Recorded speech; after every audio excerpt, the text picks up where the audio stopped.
목사님께서 소개하셨습니다만은 제가 또 간단히 좀 간단하지 않습니다만은 소개를 하겠습니다.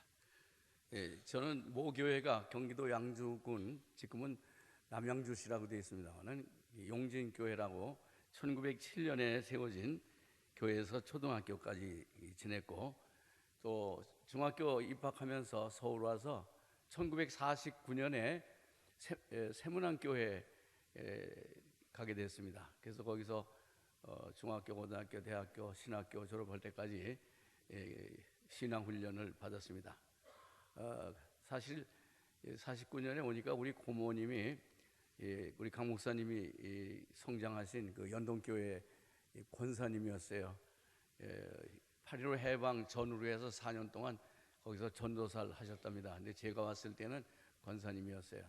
피어슨 성경학교 사감 선생님이었는데, 고모님이 야, 연동교회 가라. 그래서 석 달 동안 연동교회 다녔습니다.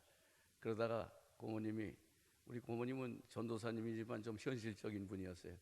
야, 멀리까지 갈 게 뭐 있냐? 가까운데 세문안교회 가라. 서대문 살았으니까 가깝거든요, 광화문이. 그래서 종로 5가까지 안 가고 세문안교회에서 성장을 했습니다. 그 연동교회에는 제가 어렸을 때 석 달 동안 다녔지만 목사가 돼가지고 2년 동안 고등부 지도 목사로 또 연동교회에서 일했습니다. 그때 우리 강 목사님 고등부 학생이었습니다. 3남매인데 누님이 한 분 있었고, 동생은 이제 목사님보다 키가 커요. 동생도 연대 댕기고 목사님도 연대 댕겼습니다. 누님은 서울대학 댕기고 다 남매들이 머리가 좋았던 모양이에요. 어저께 식사를 하는데 장로님들께서 우리 강 목사님이 그때 고등학교 때 어땠냐고, 혹시 개구쟁이는 아니었냐고 뭐 그래. 그래서 제가 뭐라고 답했냐면 그 3남매가 눈에 확 띄었습니다. 눈에 확 띄었어요. 눈에 확 띄었으니까 여기 교회 목사님으로 왔습니다. 사실 저는 어렸을 때 개구쟁이였습니다. 개구쟁이가 뭘 해요? 근데 목사님이 개구쟁이인지 아닌지 내가 확실히 모르겠는데 아마 저처럼 개구쟁이가 아니었겠나 하는 생각을 해보는 거죠. 이렇게 이제 은퇴를 하니까, 은퇴하고 지금 13년째인데 아무도 설교하라고 부르지 않아요. 불렀다 그러면 축도만 하래요. 설교하고 싶어 죽겠는데 설교는 안 시키고 축도만 시키는데, 금년에 1월 1일 날 제 모교인 세문안교회에서 재직 헌신 예배 설교하라고 그래서 이 금년은 뭐가 좀 되나 보다 했는데, 또 오늘 여기 또 목사님이 오라고 그러니까 진짜 뭐가 되는 것 같습니다. 불러주셔서 당회원께 감사하고 목사님께 감사를 드립니다. 여러분 이렇게 뵙게 돼서 반갑습니다. 저는 그래서 세문안맨이면서도 또 언더우드 맨입니다. 목사님께서 언더우드 학교를 다녔다고 그러시는데, 언더우드 중학교, 언더우드 고등학교, 언더우드 대학교 다녔습니다. 그리고 언더우드가 세운 중고등학교에서 37년 동안 교목으로 아이들에게 설교하고 성경 가르치고 그랬습니다. 그리고 언더우드 교회, 세문안교회 다녔으니까 저는 철저하게 언더우드 맨이고 또 세문안맨이고 그리고 철저한 장로교 목사입니다. 여러분 장로교인데 이 속초에서 제일 먼저 세워진 65년 전에 세워진 이 장로교, 좋은 교회라고 생각합니다. 저는 군대를 또 3번이나 갔습니다. 6.25 때 참전을 했습니다. 피랑 갔는데 이제 동네 사람들이 다 군대 간다고 그래요. 그래서 저 쫓아갔죠. 근데 다 넣어주는데 저만 빼놔요. 안 넣어줘요. 그래서 막 울었어요. 왜 안 넣어주냐고. 그랬더니 나이가 어려서 안 된다 이거지. 계속 울었습니다. 그랬더니 나중에 넣어줬어요. 제대할 때 보니까 나이를 2살 올려가지고 했더라고. 20살로. 그때 18인데 제가 많이 16이었거든요. 그러니까 뭐 군대 할 것 같지 않으니까 안 넣어줬는데, 그래서 3년 동안 저 최전방에서 포로도 한번 잡혀갈 뻔하고 혼났습니다만, 전투 공병대 급할 땐 싸우고 안 급할 땐 길 닦는 거 했습니다. 다이너마이트 터뜨리고. 그래서 제가 다이너마이트 무서운 게 없습니다. 그리고 신학교 졸업반인데 대학교 갔는데 또 군대 나오라고 그래요. 뭐가 기록이 아마 없었던 모양이에요. 6.25 때. 그러면 또 나갔죠. 그랬더니 그때는 처음에는 6.25 때는 학도병이고 이번에 학보병이에요. 학생으로서 1년 반 동안 무조건 최전방입니다. 학보병은. 그래서 제 차최 금화 오성산 밑에 가서 1년 반 동안 군대를 했습니다. 신학교 졸업하니까 학생과장 목사님이 불러요. 갔더니 자네 논산훈련소 안 가겠나? 논산훈련소가 군대 훈련하는 데 아니에요. 가겠습니다. 그랬죠. 뭔지도 모르고 가겠다 그랬어요. 그랬더니 나중에 몇 년 후에 안사하십니다마는 총회가 나를 군대 전도사로 보내기로 결의했대요. 그리고 영락교회가 후원을 하고 그래서 훈련소에 가서 1년 동안 꼬박 사복 입고 8만 명 군복 입은 사람 가운데 사복 입은 사람 하나에 군목이 있는데 군목은 계급장이 붙어가지고 사병들이 접근하기가 어렵대요. 그러니까 사복 입고 가서 해라. 그런 거 총회에서 만들어준 거네. 그래서 군대 3번 했습니다. 제 군대는 뭐냐면 전투 공병대인데 나중에 6.25 60전 기념으로 뭐 이만한 메달이 하나 왔어요. 여기 거는 거 반짝반짝하는 거 삐죽삐죽하게 생긴 거. 거기 보니까 유격대라고 돼 있어요. 그 공병대가 유격대 모양이에요. 그래서 군대 생활을 3번 했습니다. 그러니까 무슨 말인고 하니 제가 애국자다 그 말이죠. 거기 그렇게 썼어요. 그 훈장 오면서 뭐라고 썼냐면 구국 영웅 기장증. 그게 구국 영웅 기장증. 구국 영웅입니다.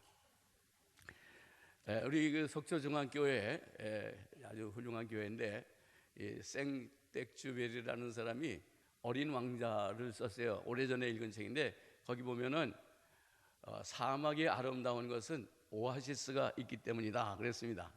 석초 시내가 아름다운 것은 석초중앙교회가 있기 때문이다. 아멘이죠. 석초교회에서 맑은 물이 나면 석초 시내가 맑은 물이 나고, 만일 석초교회가 석초중앙교회가 흐린 물이 나오면 석초가 흐리게 됩니다. 석초가 맑은 물이 나면 석초 시내 대한민국이 맑은 물이 나오고, 석초가 흐리면은 반대입니다. 여러분은 굉장히 중요한 위치에 있습니다. 축하합니다. 명상록으로 유명한 이 플란스 팡세라는 그 책을 쓴 그 수학자, 물리학자, 과학자가 뭐라고 말했냐면 인간은 생각하는 갈대다. 독일의 철학자 데카르트라는 사람이 말하기를 내가 생각하니까 내가 있다 그랬어요. 그 말은 다른 말로 번역을 하면 나는 내가 생각하는 대로 된다 그 말이에요. 묘한 말입니다. 그 일본에 가면은 광룡사라고 있는데 거기에 있는 그 일본 국보 1호 목조 반가 사유상 그런 게 있습니다. 경주 석불암과 함께 우리나라 그 걸작인 이 한국 국보 83호는 금동 미륵 보살 반가상이에요. 반가상이라는 말은 같아요. 일본에 있는 거하고. 그건 뭐냐면 그 동상인데 일본에 있는 건 목상이에요. 나무로 된 거고 우리나라에 있는 건 동상인데 의자에 앉아가지고 무릎 발 하나를 무릎 위에 얹어놓고 손가락을 여기다 대고 뭔가 골똘히 생각하는 그런 겁니다. 그게 유명한 거예요. 왜 유명한 거 했더니 뭔가 생각을 하고 있다 이거죠. 여러분 이 로댕의 그 작품 가운데 생각하는 사람 있어요. 그 뭐냐면 그 아주 부잣집 정원에 가면 그 가끔 볼 수 있는데 역시 손가락을 여기다 대고 이렇게 앉아가지고 뭔가 생각하는 거. 수학자, 과학자, 철학자, 이 종교 모든 사람들이 이 생각하는 것을 공통적으로 생각한다는 것입니다. 그래서 생각하는 것은 중요하다. 왜냐하면 생각하는 것 생각을 하면 말이 되고 말은 행동이 나오고 말한 대로 행동이 나오고 그 행동은 그 사람의 습관이 되고 그 습관은 그 사람의 운명을 결정하게 되는 것입니다. 사람이 한 시간에도 한 순간에도 수없이 생각을 하지 않습니까? 하루에도 수백 가지 생각을 하는데 만일 그 생각하는 대로 말하고 말하는 대로 행동하고 말하는 게 습관이 되고 말하는 게 그 사람의 운명을 좌우한다면 그 참 중요한 문제 아닙니까? 유명한 연세대학교 교수 가운데 강희천 교수라고 있는데 너무 열심히 일해서 학장 때인데 학장으로 너무 과로를 해가지고 그만 일찍 돌아가셨습니다. 총장과물이었는데 그분이 그 언어 분석학을 한 분이에요. 언어 분석학. 언어가 어떻게 생긴 거냐. 근데 생각이 먼저냐, 말이 먼저냐. 어떤 땐 생각이 말이 먼저 있었고 말이 생각보다 먼저일 수 있다. 그러니까 생각이나 말이나 굉장히 중요하다 하는 얘기를 그분이 하는 것을 이 강의 시간에 들었습니다. 그래서 말하자면 나쁜 생각을 하면 나쁜 말이 나오고 나쁜 말을 하면 나쁜 행동이 나오고 나쁜 행동이 그 사람의 나쁜 습관이 되고 나쁜 습관은 그 사람을 나쁘게 만듭니다. 반대로 좋은 말을 하면 좋은 말이 나오고 좋은 생각을 하면 좋은 말이 나오고 좋은 말을 하면 좋은 행동이 나오고 좋은 행동은 그 사람의 습관을 좋게 만들고 그 사람의 그 습관은 그 사람의 삶을 훌륭하게 만들 수 있다는 것입니다. 다시 말해서 부정적인 생각을 하면 부정적으로 되고 긍정적인 생각을 하면 긍정적으로 됩니다. 말끝마다 안 될 거야, 할 수 없어, 하나만아야, 바위에다 달걀 치기다, 뭐 그렇게 부정적인, 못 살겠다, 아이고 죽겠다, 그렇게 부정적이고 궁상맞은 소리만 골라서 하는 사람이 있습니다. 근데 반대로 해보자, 한 번만 더 해보자, 조금만 더 해보자, 죽긴 왜 죽냐, 하늘이 무너져도 솟아날 구멍이 있다는데, 그리고 긍정적이고 적극적인 말을 하는 사람이 있는 걸 우리가 볼 수가 있습니다. 즉 어떤 말을 하느냐, 어떤 생각을 하느냐 하는 것은 굉장히 중요한 것이라는 것입니다. 이 말의 위력이 얼마나 크냐 하는 것도 알죠. 말을 하면 그 말한 대로 우리가 생각을 하게 되는데 말의 위력이 굉장히 큽니다. 우리말에 천리 간다, 말이 천리 간다 그러죠. 그것은 말 조심해라 그 말이죠. 그리고 말은 그 유대 경언에는 말은 쏜 살과 같다. 한번 나간 살과 같다 그랬어요. 한번 쏘면은 다시 돌아올 수 없다 그거죠. 그 유대 랍비가 하루는 길을 가는데 어떤 사람이 와요. 그래서 저 사람 내가 아는 사람인가 해서 복 받으십시오 그랬대. 그 지나놓고 생각하니까 내가 아는 사람이 아니야. 그냥 돌아서 가지고 여보 이리 와. 아까 그 복 받았다는 거 취소야. 모르는 사람이 복 받을까 봐 취소했다는 거죠. 우스운 얘기입니다만은 하여튼 이 말의 위력이 대단하다는 걸 우리가 알 수가 있습니다. 그 말의 위력을 잘 아는 의사가 있었어요. 그 의사가 환자가 왔는데 환자에게 시험을 했어요. 나의 몸이 매일매일 좋아지고 있다. 그렇게 말하라고 해서 계속 하루에 몇 번씩 나의 몸이 조금씩 좋아지고 있다. 그렇게 하라고 그랬더니 그렇게 한 사람 그룹이 그렇게 하지 않은 사람 그룹보다 병이 빨리 낫다는 거죠. 그 말이라는 게 그만큼 중요하다는 게. 물도 말을 하고 먹으면 물이 육각수가 돼서 건강한 물이 된답니다. 밥도 감사합니다 그러고 먹으면 밥도 소화가 잘 된대요. 과일도 그 노래를 들려주고 좋은 말을 해주면 좋은 열매가 맺힌다고 합니다. 과학자들의 얘기니까 그럴 수 있다고 생각이 합니다. 제가 옛날에 아주 옛날입니다. 그 옛날에 본 영화가 지금도 좋은 영화 같아요. 가끔가다 텔레비에서 나와요. 여러분이 아마 보셨을 텐데 명화입니다. 명작이고 명화인데 이 몬테크리스토 백작이라는 영화예요. 어떤 사람이 억울하게 누명을 쓰고 감옥에 갇혀서 14년 동안 독방에서 살았어요. 이 사람이 이제 14년 동안 독방에 살면서 도망가야 하니까 벽을 파가지고 한참 파가지고서 이제 갔는데 그 옆에 독방으로 나왔어요. 그러니까 밖으로 가야 할 텐데, 그러니까 이제 잘됐다. 너 나하고 둘이 같이 파자. 이번에는 계산을 잘해서 밖으로 나가자. 그래서 둘이 이제 간수가 갈 때는 파고 올 때는 이제 와서 안 파고 열심히 파가지고 뚫렸습니다. 근데 뚫린 데가 어디냐면 그 밑에 물이에요. 물. 옛날엔 감옥을 물 가운데다 지어놓잖아요. 도망 못 가게. 어쩔 수 없이 이제 뛰어내렸죠. 뛰어내렸는데 물을 하도 먹어가지고 그 같이 파던 사람은 나이가 많아서 죽고 이 한 사람만 성공해서 나갔어요. 물을 너무 많이 줘서 실신해서 있었는데 지나가던 배가 보니까 뭐 시커먼 게 떠 있거든요. 그래서 불을 쳐가서 그 사람을 건져. 한 사람은 그랬어요. 야, 죽었나 보다. 그냥 내버리고 하자. 그러니까 한 사람이 살려보자. 그래서 해서 물을 빼고 해서 살았어요. 그래가지고 이 사람이 살아서 자기를 억울하게 누명 씌웠던 4사람 있었는데 그 사람을 하나씩 찾아가서 그거 뭐 영국 영화 같아. 이렇게 해서 다 죽였습니다.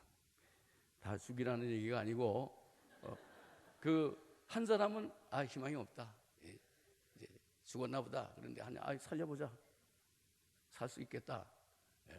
그래서 희망이 없다고 말한 사람만 대로했으면 죽었을 거예요. 원수도 못 갖고 그랬을 거예요. 근데 살려보자. 적극적으로 말한 사람에 따라서 그 사람이 살아났다 하는 그런 영화였습니다. 이게 굉장히 명합니다. 이 세상에 살던 것 가운데 가장 말을 긍정적으로 하고 세상을 긍정적으로 본 분이 있다면 말하지 않아도 여러분이 아시죠? 예수님입니다. 한 번은 사람들이 많이 몰려왔습니다. 나면서부터 소경된 사람을 데려왔어요. 예수님께 와서 예수님, 이 사람이 이렇게 된 것은 자기가 죄가 있어서 그렇습니까? 아버지의 부모가 죄가 있어서 그렇습니까? 그렇게 물었어요. 예수님이 어떻게 대답하겠습니까? 이 사람들은요, 이 사람이 이렇게 된 것에 대해서 눈을 뜨게 했으면 좋겠다 그런 생각 없어요. 이 사람들 눈에는, 이 사람들 생각에는 무슨 생각이냐 하면 이 사람은 희망이 없다. 이제 영원토록 그냥 장님이다. 아무것도 할 수 없고 밥이나 먹고 축이나 내는 식충이에 불과하다. 그렇게 생각한 거예요. 그러니까 예수님한테 가서 예수님이 어떡하나 보자 놀려주려고 그랬어요. 그래서 가서 그랬죠. 예수님은 그 사람들이 보는 생각하고 좀 생각이 달라요. 예수님은 어떤 불쌍한 사람, 어려운 사람 봤을 때 그 사람이 왜 이렇게 됐느냐 원인과 이유를 따지지 않습니다. 어떻게 이 사람을 빨리 회복시켜줄까 하는 생각밖에 없는 거예요. 그래서 예수님이 뭐라고 말씀하셨어요? 이 사람이 이렇게 된 것은 자기의 죄도 아니고 자기 부모의 죄도 아니다. 이 사람이 이렇게 된 것은 하나님의 영광을 나타내기 위해서 이렇게 됐다. 그렇게 말했습니다. 그 사람들 생각엔 하나님의 영광이 뭐예요? 자기 앞가림도 못하고 아까 말한 것처럼 밥이나 먹고 축이나 내는 식충에 불과한 아무 쓸모없는 사람이에요. 근데 예수님은 그렇게 생각하지 않았어요. 이 사람을 통해서도 하나님의 영광을 나타낼 수 있다. 그렇게 말씀하셨습니다. 그래서 그 사람 눈을 뜨게 해주시잖아요. 기적이라는 게 뭡니까? 기적이라는 것은 다른 사람이 다 실망하고 낙심하고 아무것도 안 된다, 틀렸다, 해보나 마나다 이렇게 할 때 할 수 있다 하고서 적극적으로 말하는 사람이 기적을 일으키는 겁니다. 또 한 번은 예수님한테 또 사람들이 또 몰려왔어요. 이번에는 양손에 돌을 하나씩 둘씩 힘 쥐고서 살기가 등등해 가지고 왔습니다.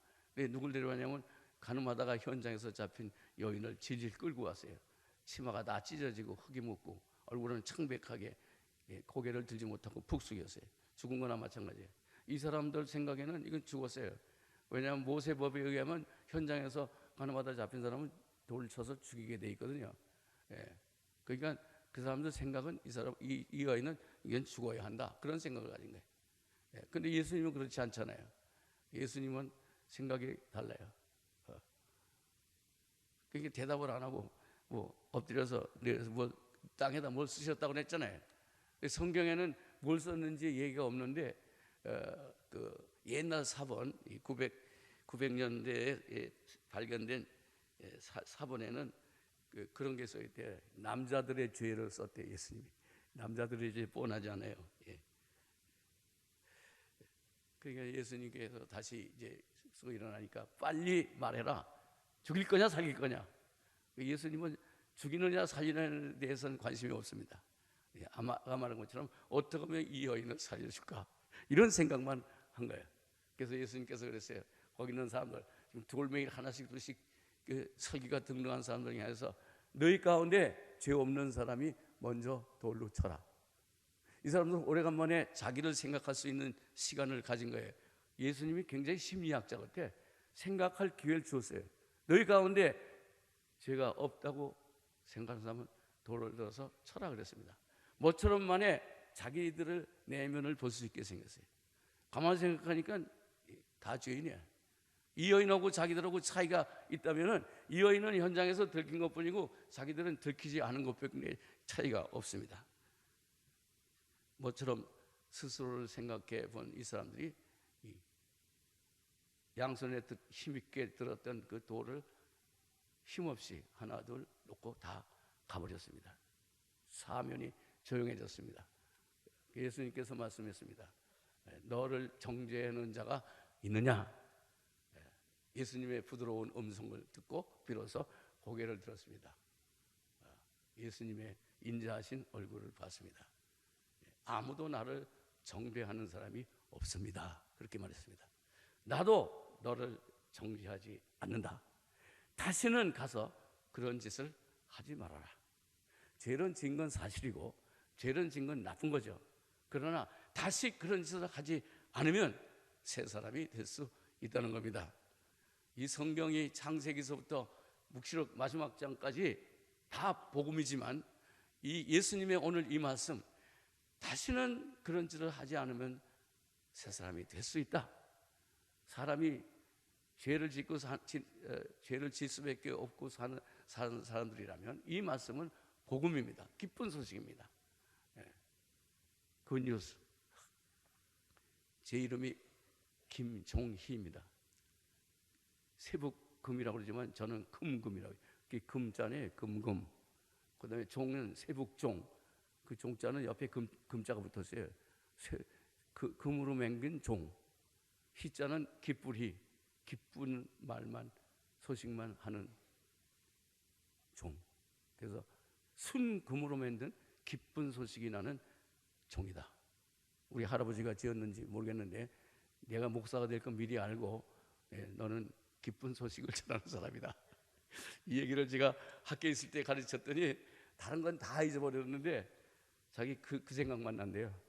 목사님이 첫 시간에 들어오셔서 김종이 크다 이렇게 쓰고서 나는 기쁜 소식을 전하는 사람이다. 그것만 들었답니다. 그러니까 공부를 가르칠 필요가 없어. 이상한 소리만 하면 돼. 그것만 외우는 거예요. 저도 제 경험도 그래요. 공부 내용보다 선생님이 오셔서 그런 교훈적인 말씀만 생각합니다. 말하자면 문제를 해결하기 이전에 어떻게 생각하느냐 하는 것은 굉장히 중요합니다. 사람이 살아있는 한 산 사람은 다시 살 수 있다는 거죠. 변할 수 있다는 것이죠. 죽은 사람은 변할 수가 없죠. 죽은 사람이 변한다는 것은 썩는 것밖에 안 됩니다. 그러나 사람이 살아있는 한 산 사람의 특징이 뭐냐? 새 사람이 변화할 수 있다는 것입니다.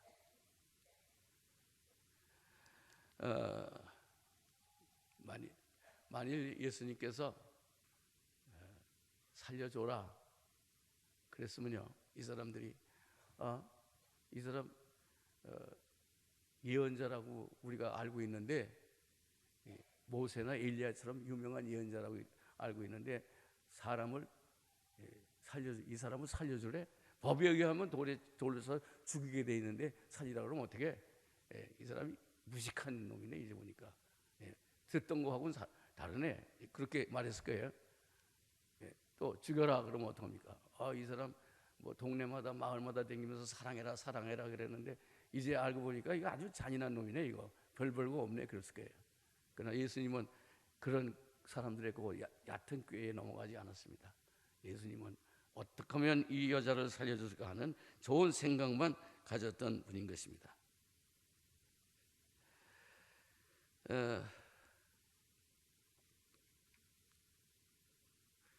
우리가 이 두 가지 이 얘기 가운데 이제 소경을 고쳐준 얘기하고 가늠한 여인을 고쳐준 두 가지 얘기 가운데 몇 가지 교훈을 받아야 합니다. 사람이 살아있는 산 사람은 변화될 수 있다 하는 겁니다. 여러분 다 살아계시죠? 산 사람은 변화될 수가 있답니다. 아무리 개인적으로 그 어려운 무서운 죄를 짓는다 할지라도 사람이 살아있는 한 산 사람이 될 수 있다는 것입니다. 또 인간이 아무리 개인적으로 신체적으로 정신적으로 경제적으로 악조건에 있다 할지라도 그 악조건은 그 사람을 불행하게 한다든가 망하게 한다든가 그런 것이 아니고 오히려 그 악조건 이 소경 아니에요. 그 사람을 더 좋게 하기 위한 그 사람을 통해서 하나님을 영광 돌리기 위해서 그렇게 된 것이 하는 우리가 생각을 할 수가 있습니다. 역사적으로 빛을 남긴 사람들은 그가 좋은 환경에서 뭐 부잣집에서 좋은 많은 공부를 하고 그래서 훌륭하게 된 사람도 있지만 그러나 그보다 더 어려운 환경, 어려운 형편, 어려운 가정 속에서 훌륭한 된 사람이 많이 있습니다. 여러분이 잘 아시는 학교에서도 배우고 목사님들이 늘 말씀하시는 토마스 에디손 같은 사람. 이 토마스 에디손은 그 ADHD라는 거 있죠. 그거 걸렸었대요. 그래서 학교도 별로 못 가보고 뭐 석 달밖에 못 갔답니다. 그래서 그 어머니가 가가지고 선생님한테 내가 얘를 집에 데려가서 잘 가르쳐가지고 다시 데려오겠습니다. 뭐 그래서 그랬다는 거죠. 너무 가난해서 기차에서 뭐 신문 팔다가 공안원에게 딱 일면해서 귀가 먹었다는 거 아니에요. 근데 그 귀가 먹은 것을 나중에 감사했답니다. 왜냐하면 연구실에서 연구를 열심히 하는데 밖에서 애들이 아무리 떠들어도 안 들리니까 연구하는데 좋아졌다. 그래서 나는 귀가 먹은 것을 감사한다 그랬답니다. 아인슈타인도 이 학교 부적응아였어요. 수학 같은 건 잘하는데 다른 과목이 낙제. 그래서 대학교 시험 치는데 떨어졌습니다. 그래서 독일에서 시험을 치고 뭐 옆에 나라 스위스에 가서 시험을 쳤는데 그래도 떨어졌대요. 그런데 그가 아인슈타인이 훌륭한 과학자가 됐습니다. 뭐 한 가지 잘못한다고 다 잘못하는 건 아니죠. 이게 뭐 유명한 사람 가운데 우리나라 사람들 한석봉 같은 사람 가난했잖아요. 어머니는 떡을 썰고 뭐 너는 글 써라 이제 그런 얘기 나오지 않습니까? 최근에 뭐 좀 됐습니다만은 이 손명이라는 유명한 시인이에요. 이 박야가 그렇게 하세요. 손도 못 쓰고 발도 못 써요. 그래서 혓바닥으로 성경책을 학교도 못 가고 성경책을 뒤지면서 성경을 읽어가지고 유명한 시인이 됐지 않습니까? 우리 학교 학생들 부흥회라는데 제가 그분을 불렀어요. 여기서부터 휠체어 들어오고 휠체어 타고 들어오는데 뭐 이러고 들어와요. 이러고 저 사람이 무슨 얘기를 하겠나 했는데 딱 10분 얘기했어요. 10분 얘기했는데 말도 몇 마디 안 했어요. 애들이 조용히 들었어요. 굉장히 감동을 많이 받았습니다. 시인으로 유명해요. 많은 시를 썼고 그 시가 또 노래로 많이 나와서 불려지고 있죠. 여러분이 잘 그 노래를 많이 부르십니다. 그래서 어려운 그런 형편 가운데서도 훌륭한 사람이 나올 수가 있다. 오히려 그런 사람이 위대한 사람이 된다. 어려운 가정, 어려운 형편, 어려운 환경에서 나온 사람이 세상을 흔들 수 있는 훌륭한 사람이 될 수 있다 이거죠. 세상에 이스라엘 나라처럼 이 주변 강대국에 의해서 고난을 당한 나라가 없습니다. 지정학적으로 아프리카와 아시아와 유럽 복판에 있지 않습니까? 그래서 주변 강대국들에 의해서 맨날 습격을 당해가지고 나라가 망했습니다. 주전 721년에 아스루에 의해서 망했고, 주전 586년에 바벨론에 의해서 망했고, 주전 334년에 알렉산더 히랍에 의해서 망하고, 주전 63년에 로마 강철 같은 철통같이 강한 로마에 의해서 망했습니다. 예수님 시대는 로마가 점령했을 때 주전 63년부터 계속해서 주 70년까지 다스렸습니다. 주변 강대국들에 의해서 그렇게 어려움을 당하냐고 전부 이 세상에 흩어져서 디아스폴라, 흩어진 백성이 됐습니다. 1948년 2차 전쟁이 끝나고 1948년 이스라엘이 독립될 때까지 2500년을 흩어진 백성, 남에게 당하는 그런 땅도 없고 국권도 없고 민족만 있는 그런 민족이었지만 그 사람들은 살아남았어요.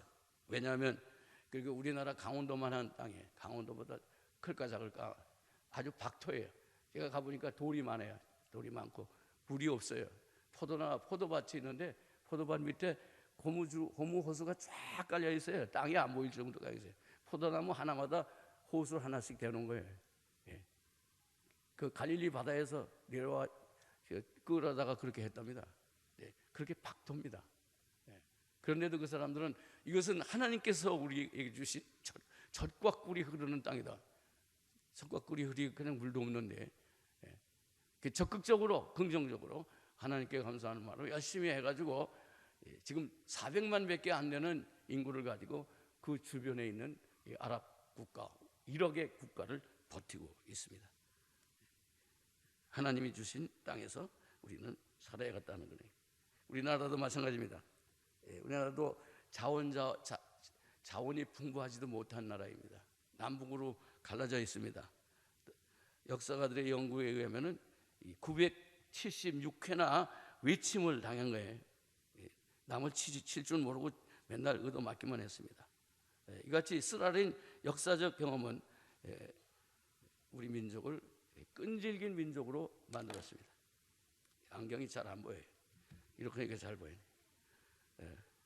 예수 믿는 사람을 죽이는 그 일본의 잔악한 그 무단 정치, 36년간의 그런 이 정치를 통해서 우리는 그 긴 세월 수모와 약탈과 순환과 박해를 당했지만 오히려 3.1 정신이라는 독립정신을 탄생시켰습니다. 한국을 독립국으로 만들었습니다. 그리고 6.25 동족생전을 통해서 6.25 참전했습니다마는 비참한 전쟁을 통해서 한국은 강한 나라가 됐습니다. 많은 순교자가 생겼고 장로 목사들이 수없이 죽었습니다마는 그런 걸 통해서 우리는 선교 130년 만에, 금년에 130년 만에 개신교 968만 명, 천주교 389만 명, 1357만 명.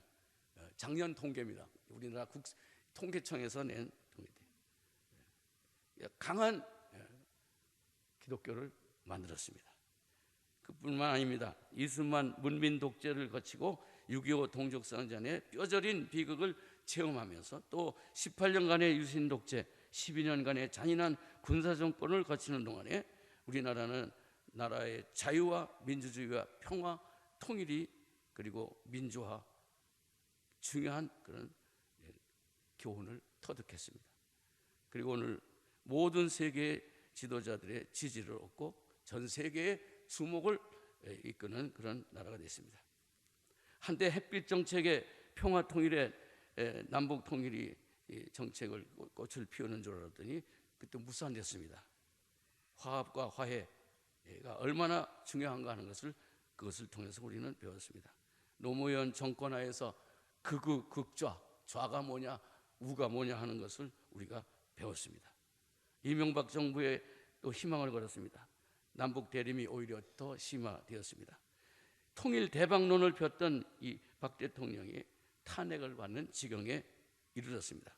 그렇지만 우리는 이와 같은 민족의 전대미문의 국정논란을 통해서 한 단계 더 높은 수준의 민주주의, 정의롭고 깨끗한 나라가 될 수가 있다는 교훈을 받고 있습니다.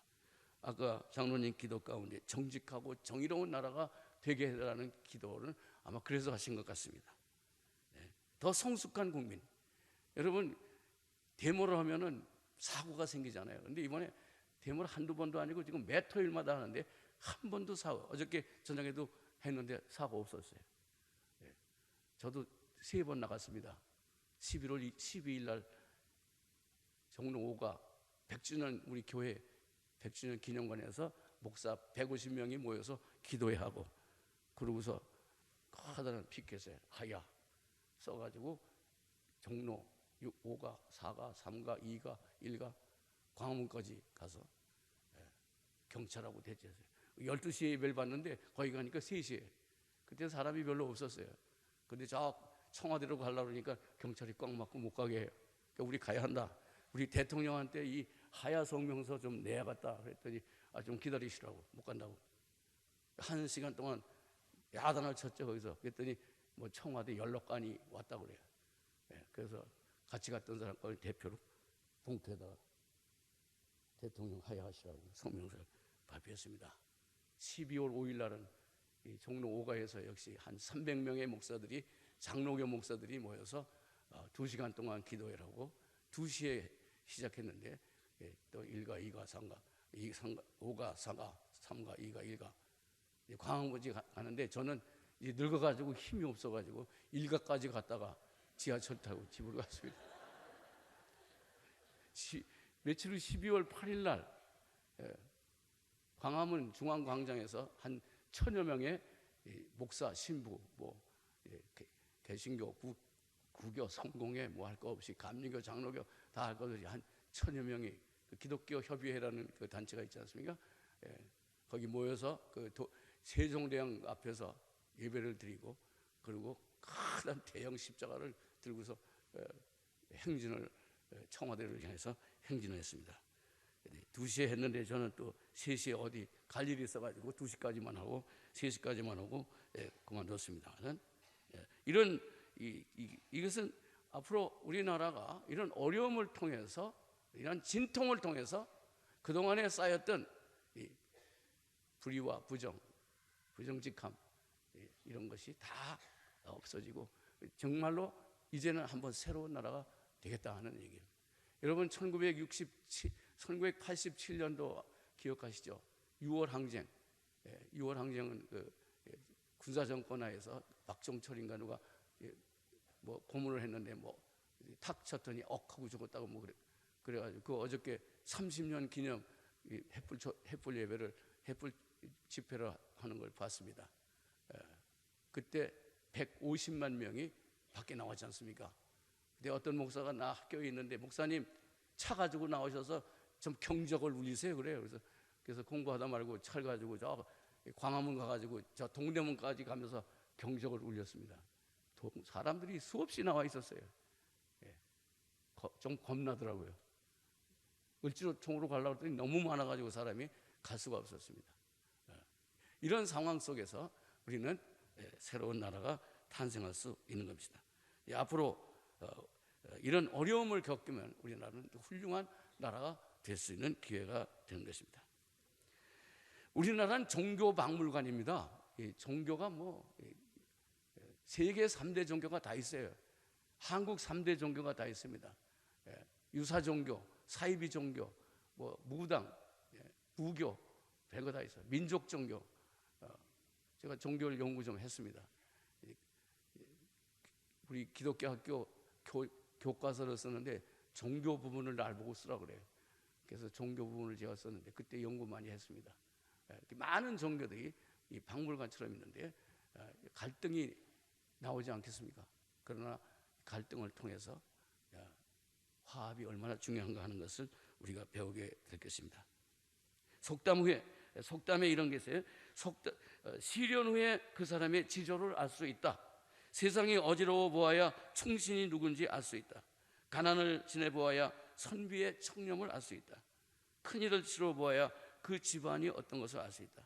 터널이 어둡지만 질러가는 길이다. 집안이 가난해 보아야 어진 아내를 볼 수가 있다. 문제는 문제가 있어서 문제가 아니라 문제가 없어서 문제입니다. 여러분 공부를 다 해봤겠지만 수학 문제 있잖아요. 수학 문제가 있어서 문제입니까? 풀 수가 없기 때문에 문제입니다. 풀기만 하면 신나는 거예요. 문제가 어려울수록 풀면은 더 신납니다. 저는 유교 3년 동안 전방에서 참전하느냐고 2학년 때 유교가 났는데 20살 때 학교 가니까 너 고1로 돌아가라 그래요. 그래서 중2입니다. 그랬더니 고1이야 임마. 중2인데요. 그랬더니 너 몇 살이야? 20살이죠. 20살이 중2야 임마. 겁이 나요. 그래서 그럼 중3 하겠습니다. 고1을 해도 되는 걸 말이에요. 다 그러잖아요. 그래가지고 했는데 이게 기초가 없잖아요. 중학교 2학년에 뭐 피타고라스 정리 무슨 민수분해 이런 게 있었대는데 그걸 모르니까 수학이 됩니까? 선생님이 열심히 칠판에다 쓰는데 맨 앞에 앉은 그 제대로 올라온 그 학생은 말이 고개만 끄덕끄덕 하는데 난 하나도 몰라요. 그래서 선생님의 그 칠판에 2번 쓰면은 1시간 지나가요. 지금 그땐 참고서도 없고 선생님이 쓰는 것밖에 없었어요. 2번 쓰면 다 선생님 그야말로 숨소리까지 다 적었어요. 그래서 시험 치기 일주일 전부터 외웁니다. 다 외워요. 여기 수학 선생님이 계신지 모르겠는데 믿어지지 않으실지 모르지만 다 외웠어요. 노트 한 권을 다 외우는 겁니다. 그런데 시험 치러 가면 이제 이런 이제 넷으로 나눠가지고 1번, 2번, 3번, 4번 큰 문제 3개, 작은 문제 5개. 근데 다 써요. 제가 외웠으니까. 근데 하나만 못 써요. 칠판에 쓸 때는 2자로 썼는데 시험에는 3자로 나왔단 말이에요. 그래서 항상 75점. 여러분 수학 점수 75점이면 굉장히 좋은 거예요. 그래서 선생님이 난 수학 잘하는 줄 알았던 분에 너 이거 왜 틀리냐? 그리고 좀 가르쳐 줬으면 좋은데 선생님이 뭐 얘는 그래도 75점 맞는 놈이니까 그렇게 생각했던 분이에요. 나이가 20살이 돼가지고 또 물어볼 수도 없고 말이죠. 그래서 아주 수학 때문에 수학만 잘했으면 제가 서울대학교 갔을 텐데 수학을 못 가서 서울대학교만 좀 못한 학교 갔습니다. 그 대신 외우는데 아주 기발한 성경 많이 외웁니다. 제가 저녁에 잘 때 성경 제가 12군데 그것도 영어로 외우고 답니다. 그때 외우는 그 머리가 생겼어요. 하나님께서는 우리가 그런 어려움이 있을 때 참아주시고 기다려주십니다. 대학교 때 국어 시간에 교양 과목 시간에 읽은 배운 그 영어 구절이 하나 있습니다. 그 소설인데 거기 God sees but wait. 하나님은 보고 계시다. 그러나 기다리신다. 우리나라 남북이 70년 동안 갈등하고 있습니다. 목사님이 저를 보고 30분만 설교하라고 그랬는데 30분 지나갔어요 지금. 제가 여기 또 오겠습니까? 금년에 나이 1살 먹어서 84인데 아마 마지막에 뭐 2번 안 부를 거예요. 이왕 왔는데 여기까지 와서 3시간 왔어요 제가 버스 타고. 그런데 30분만 하고 가면 어떡해요? 이제 점심시간 뭐 이제 점심 잡술 것밖에 없잖아요. 그러니까 조금 참고 기다렸으면 좋겠어요.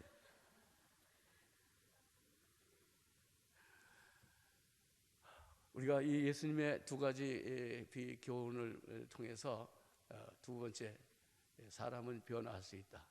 사람이 살아있는 한 산 사람은 항상 변한다는 사실입니다.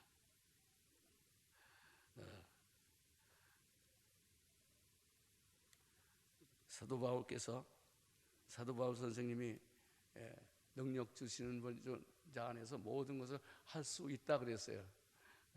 이 말은 우리가 잘못하면 오해해요.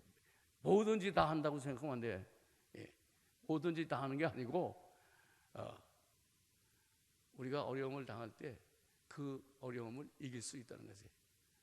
여기서 다 할 수 있다는 말은 무슨 일이든지 내가 다 한다는 그런 뜻이 아니고 어려운 일이 있을 때 그것을 이길 수 있다는 것입니다. 그 성경에 이기라는 말이 많이 나와요. 계시록에 보면 이기라는 말은 뭐 싸움할 때 뭐 실력이 좋아가지고 잘해서 이긴다는 그런 게 아니에요. 상대방을 잘 이긴다는 그런 이긴다는 게 아니고 윈이 아니에요. 윈이 아니고 오버컴이에요. 오버컴. 극복한다 이거죠. 나는 어떤 어려움이고 극복할 수 있다는 그런 말씀입니다. 그래서 능력 주시는 데서 모든 것을 할 수 있다고. 여러분 생각을 바꾸십시오. 말을 바꾸십시오. 세상이 바뀌어질 것입니다. 여러분 생각을 바꾸고 말을 바꾸면 여러분이 가정이 달라지고 여러분이 사는 사회가 여러분이 사는 직장이 우리 사회 우리 국가가 다 달라질 것입니다. 사랑하는 속초중앙교회 성도 재직 여러분 생각을 바꿉시다. 말을 바꿉시다. 예수님처럼 생각하고 예수님처럼 말합시다. 바울처럼 믿고 예수님처럼 믿읍시다. 기적이 일어날 것입니다.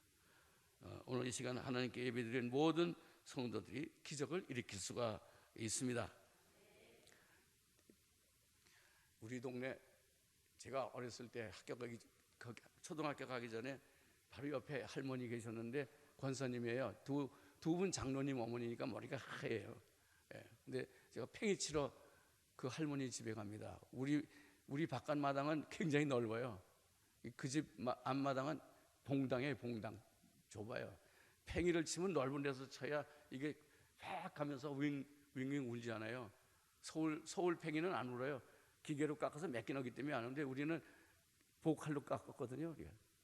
복문지방에다 놓고 복문지방이 다 이렇게 쌓인 가부가 되어 있잖아요. 그러니까 울퉁불퉁하니까 이게 어머니 행주치마 찢어가지고 나뭇가지에다가 베가지고 이렇게 치는 거 아니에요. 치면은 넓으니까 계속 돌아가면서 그 마찰이 돼가지고 웽웽 울어요. 근데 서울 팽이는 안 울어요. 근데 이 팽이 울려면 넓은 데서 했는데 그 집 봉당에 가서 하면 한 번 감아가지고 돼서 한 번 치면은 봉당 대돌에 맞아가지고 금방 쓰러지는 거예요. 그럼 또 말아가지고 또 치면 또 쓰러지고. 그 왜 우리 넓은 마당에서 안 치고 거기 갑니까? 넓은 마당에 가면 아무도 봐주는 사람이 없어요. 근데 그 집은 바깥마당이 우리 바깥마당이고 그 집은 바깥마당이 없는데 그 앞마당에서 열심히 칩니다. 왜냐하면 거기서 열심히 치면 그 할머니가 뭐라냐면 야 잘한다 신난다 선수다 그래.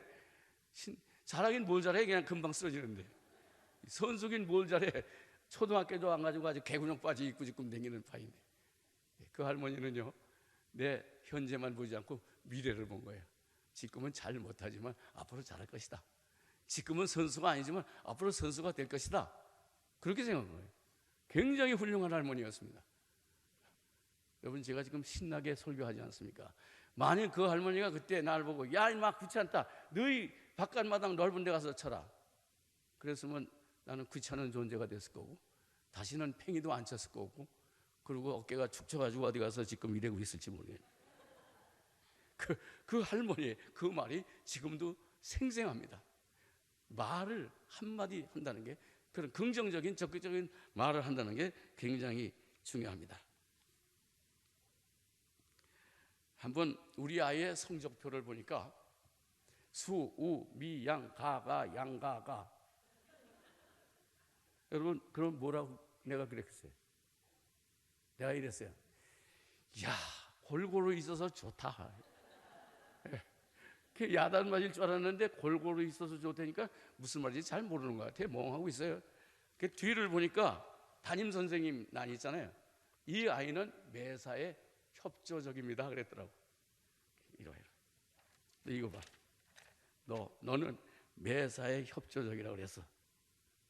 그러니까 입이 귀까지 찢어지네. 너무너무 좋은 거예요.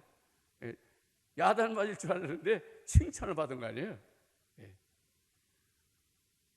왜 성적표 가지고 애를 기를 죽입니까? 기죽이지 마세요. 걔 시집 갔어요. 목사 부인 됐어요. 피아노 잘 쳐요. 뭐 훌륭한 학교는 아니지만 피아노 치는 학교 가가지고 열심히 해서 그 학교 피아노과가 없어졌어요. 근데 내가 경신학교 안에 개척할 때 교회가 피아노 쳤거든. 교회에서 얼마나 좋아요. 수의 미양가가 문제가 아니고, 예. 한 번은 여름 성경학교 이제 하는데, 아버지 나 학교에서 여름에도 학교 오려는데 교회에서는 여름 성경 가라 그래. 어떤 거면 좋아? 제가 뭐라고 대답하겠습니까? 가지마? 가? 그래? 내가 학교 안 가면 선생님한테 얻어맞지? 얻어맞죠. 그럼 네가 선택해. 얻어맞을 건지 아니면 교회 학교 갈 건지 둘 중에 네가 선택해라. 교회 학교 여름 성경 가더라고요. 걔는 공부에는 관심이 없는 거예요. 교회 학교만 관심이 있는 거예요. 내가 목사니까 애들 돌볼 시간이 없어요. 우리 목사님도 무지무지하게 바빠서 뭐 어머니 볼 시간도 없다고 그러는데 바빠요. 근데 교회가 잘 길러줬어요. 교회가 우리 아이들 삼남매를 교회가 잘 길러줘서 한 사람도 삐뚤어 나가는 사람 없습니다. 교회 교육이 굉장히 중요합니다. 아이들에게 신나는 소리, 그러려면 여러분이 신나는 생각을 하셔야 합니다. 제가 이제 시간이 뭐 벌써 10분 지났는데 한 가지만 더 얘기할게요. 그래야 점심 밥이 맛있을 겁니다. 우리나라가 통일을 해야 하잖아요. 여러분, 그 보기 좋은 것과 아름다운 것은 다릅니다. 보기 좋은 것은 그 논에 벼가 똑같은 게 똑같은 색깔, 노란 색깔을 쭉 있는 게 보기 좋은 거예요. 정원에 나무들 전부 똑같이 동글동글하게 맹글어서 아주 보기 좋게 해놓은 게 그게 보기 좋은 거예요. 아름다운 것은 산에 큰 나무, 작은 나무, 붉은 나무, 가는 나무, 빨간 꽃, 파란 꽃, 노란 꽃 이런 다 핀 걸 보고 아름답다고 합니다. 서로 다른 것이 어울리는 것을 아름답다고 그래요. 만일 산에 그렇게 아름답게 된 것을 보고 보기 좋다 그러면 미적 감각이 둔한 사람입니다. 논에 말이야 쭉 똑같은 키에 똑같은 색깔에 쫙한 그 벼가 된 걸 보고 아름답다 그러는 사람도 미적 감각이 두는 거예요. 그건 보기 좋은 거고 저는 아름다운 겁니다. 아름다운 게 우리 보기 좋은 것보다 아름다운 게 좋잖아요. 아름다운 게 서로 다른 것이 어울릴 때 우리는 아름답다고 하는 것입니다.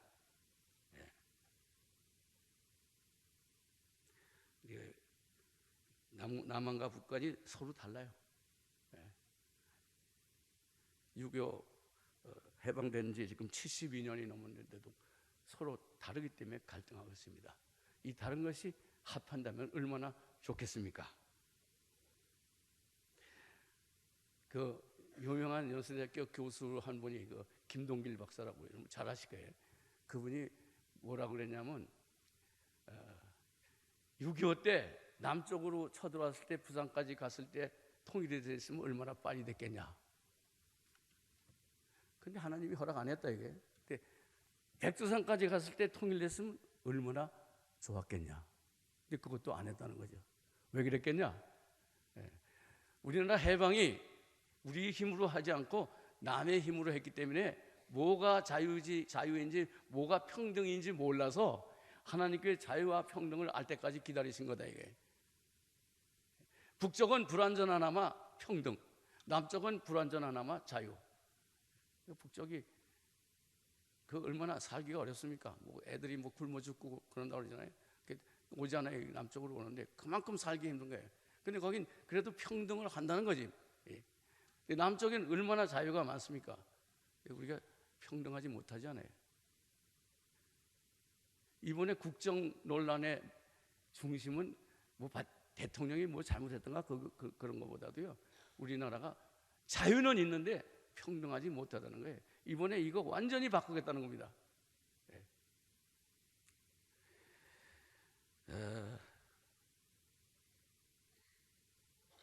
그 마틴 루터 킹 1964년에 미국에서 인권운동가 아닙니까? 목사님인데 마틴 루터 킹 1964년에 총살 맞아 죽었습니다. 너무 흑인 자유 달라, 평등하게 해달라 그러니까 백인들이 쏴 죽였어요.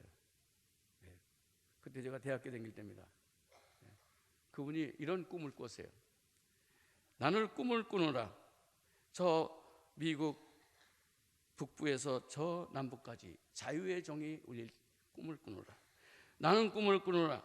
백인 소년 소녀들과 흑인 소년 소녀들이 손에 손잡고 같이 고무신 신고 노래 부르며 춤출 그날을 꿈꾸노라. 그랬습니다. 그러니까 백인과 흑인이 손잡지 않잖아요. 식당도 다르잖아요. 포스타도 더 뒤에 가서 타라고 그러고. 그래서 자유가 없고 평등하지 못하다. 미국 애들은 가죽 구두 신는데 흑인 애들은 맨발로 다닌다고 말이죠. 같이 고무신 신자 이거예요. 여러분 이사야서 61장에 그런 게 있잖아요.